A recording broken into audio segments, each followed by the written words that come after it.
For Education 5041, this is the Glass Castle movie blog assignment. Glass Castle, directed by Destin Cretton, is a film based on a novel written by Jeanette Walls that begins with the inner conflict she experiences as an adult in incorporating her family, who is living into poverty in her life, particularly as she is engaged to marry a man of privilege. She attempts to reconcile her past in this reflective autobiographical narrative, but seemingly also is attempting to bridge the gap in social displacement, using disclosure of trauma in contrast with success as a way of celebrating resilience. Jeanette Walls' father suffered from alcoholism and spent money on his addiction and other dreams, while his children lacked basic living conditions such as food, shelter, and safety. He steals from and lies to his children to support his addictive behavior. Likewise, despite a teaching degree, Jeanette's mother similarly pursued artistic endeavors that did not support the family financially, and even though she could have sold property to fund basic needs for her family, she chose not to. More positively, the parents fostered Jeanette's love for reading, praised their children, and encouraged them to solve problems creatively. After attaining a degree from a prestigious university and achieving financial success, Jeanette became socially dislocated from her parents. They, in turn, questioned Jeanette's well-being, suggesting that the privilege of her new world had affected her ability to live truthfully, as lacking in the values and perceptions that she had been raised with. Although the narrative is narrated to imply meritocracy, Jeanette's identity reflects privilege: white, able-bodied, academically gifted, heteronormative, English language-speaking, physically attracted, and accepted by the media empire that she worked for. Therefore, it is a false narrative, one written under the guise of authenticity and reflecting perseverance, but interjected with her privilege and her desire to distort the truth of her shame and the ensuing social dislocation. The metaphor of the glass castle in the novel suggests thematic underpinnings that are reflective of social class dynamics. Jeanette's father's dream of building a castle for his children is unfulfilled, and he and Jeanette's mom live homeless in New York. They are on defensive about doing so and insist they are living in New York to be close to their children. In the movie, Jeanette is portrayed seemingly living in a castle, an expensive apartment on Fifth Avenue.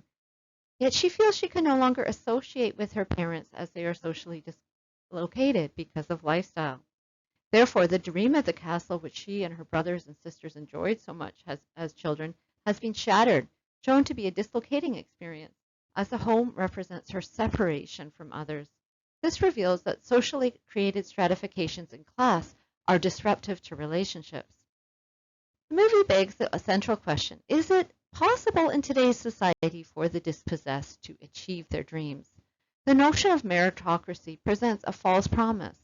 Would it have been possible for those without Jeanette's privilege to achieve financial and academic success and to share their story with the same degree of receptiveness?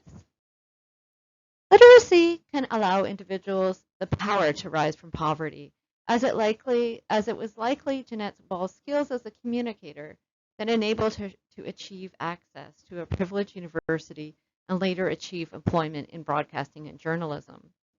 Considerations of adult responsibility to care for children cannot be linked with intellect or class. Lack of care has no boundaries, although some may have more time and resources to provide with greater ease. For those who live in poverty, hunger is a prime consideration, particularly as it affects their ability to learn. In relation to race, class, and gender, even though the Walls were the poorest in the block, the parents refused government and social support, claiming, "We take care of our own." To deny children access to basic needs due to pride and the refusal to be seen as poor reflects how important status is to all.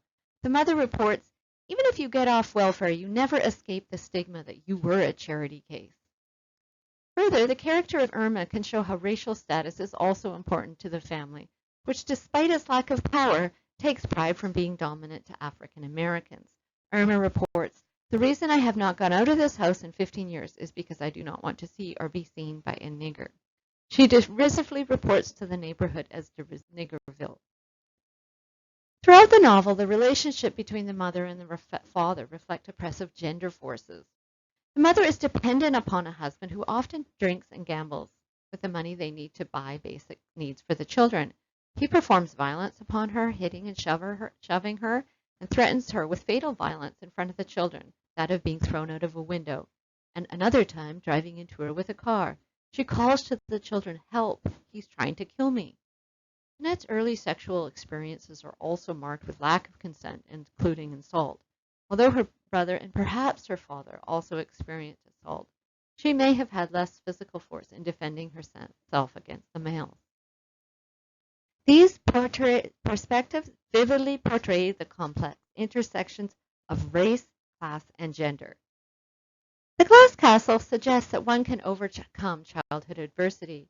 Yet can we infer that there is this possibility for all, or has white privilege played a significant role? Could we assume that the narrative would be the same result for a member of a visible minority or one who has a non-dominant sexual orientation? Is it fair to say that there would be different access to social networks for others? And quite deeply, is this narrative supporting or harming the majority of children who are being raised in poverty and those who suffer neglect, abuse, and hunger? There are many, many implications for education, and I'm just going to summarize a few that have come to mind.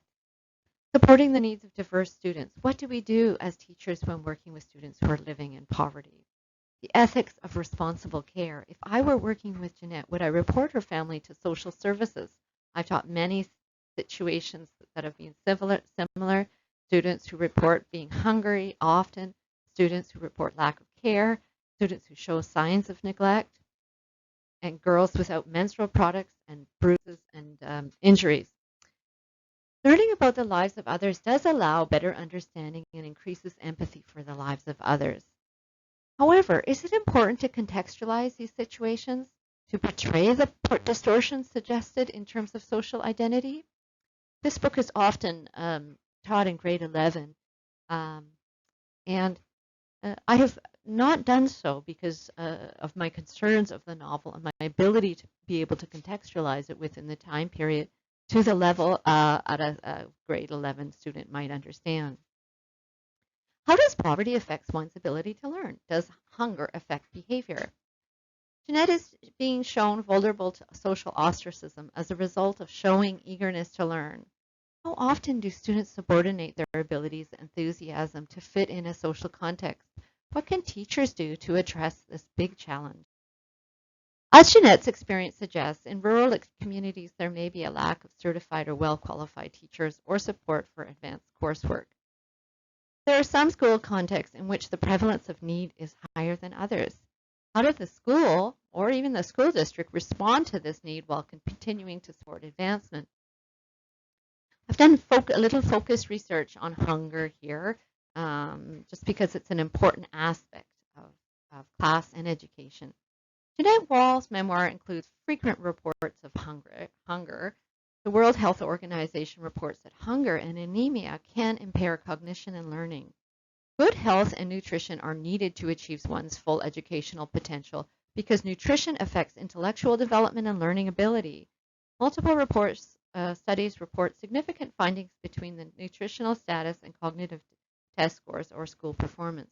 Consistently, children with more adequate diet score higher on tests of factual knowledge than less. Consequently, students who are from families whose poverty is such that they cannot afford to feed their children are disadvantaged academically. In 1994, a longitudinal study of children and youth found that hunger was experienced by 1.2% of Canadians of those who participated. Single-parent families, families relying on social assistance, and off-reserve Aboriginal families were overrepresented. Provincial statistics show an increasing number of BC families are experiencing food insecurity as measured by the use of food banks. The number of people using BC food banks in 2014 was increased significantly since 2008, the start of the global recession. By 2014, almost a third of the almost 100,000 individuals that were being assisted by food banks were children and youth under 18 years of age. In 2014, there were 10,000 more BC households assisted by food banks than in 2008, so it's a growing concern. 8 in 10 BC teachers reported having students who come to school hungry, and having students who are without food for lunch or snacks. These statistics suggest that poverty is a real and present problem in our society and affecting education in a number of ways. The study also found that 40% of teachers bring food to school for students who are hungry, spending an average of $29 a month. Based on this figure, BC teachers are contributing a total of $3.85 million per year to meet the needs of hungry students in BC public schools. This suggests that teachers understand the relationship between hunger and achievement and are active agents in fighting for children who live in poverty. Is the narrative suggested by the Glass Castle possible? Can those from low socioeconomic backgrounds achieve financial success as Jeanette Walls did? Research findings suggest this possibility is increasingly limited today. Putman shows that from the last quarter of the 20th century to the present, two populations have come to exist in the U.S. For those in the middle class and up, most indicators have risen, while those occupying the bottom 25th have shown the opposite trend. This leads to significantly lower school achievement. The educational system can penalize poverty. As Gorski suggests, the bureaucracy works to justify existing social conditions by identifying the problem of inequality located within, rather than impressing upon disenfranchised communities. This can be seen in the lack of welcome that the students faced in entering Welch Elementary School. Other than being supportive and welcoming to the new students and understanding that student records are difficult to attain, particularly for those who move often and may have lost identification, the teacher chastises the children publicly for not having records. She says to the class, the Welsh family's members are so convinced that they're special they don't need to follow the rules other people have to follow, like presenting their school records when they enroll in a new school. The Glass Castle presents a discourse about race, class, and gender that, while focusing on the dynamics of oppression, also mirrors the dynamics of privilege.